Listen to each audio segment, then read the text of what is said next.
Alors l'installation en transmission en Corrèze, oui, on est sur des chiffres assez stables, même s'il y a des fluctuations d'année en année, mais si on lise sur 4 ou 5 ans, on est autour de 60 installations aidées par an, sachant qu'on peut presque multiplier par 2 avec les personnes qui s'installent hors des JA, souvent après plus de 40 ans, qui reviennent un peu aux affaires, notamment des fermes familiales qui peuvent être reprises par des gens qui ont une quarantaine d'années, voire des fois des conjoints qui rejoignent les chefs de F2FE ou l'inverse, c'est vrai dans les deux cas.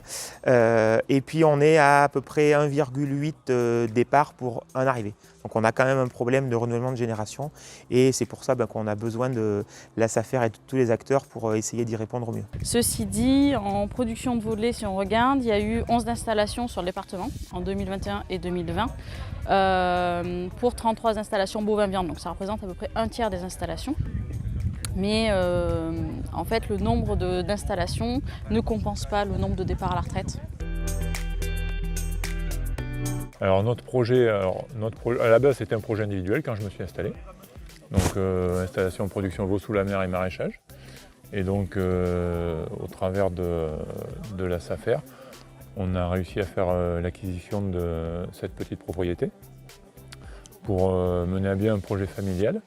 Donc à la fois restaurer une vieille bâtisse pour en faire notre domicile et réhabiliter les terres qui sont autour pour la production. En Corrèze, la majorité des exploitations sont de type plutôt familial, en polyculture élevage. Et en moyenne, on compte à peu près une quarantaine de mères par exploitation. Donc c'est le cas de chez Sébastien Duède.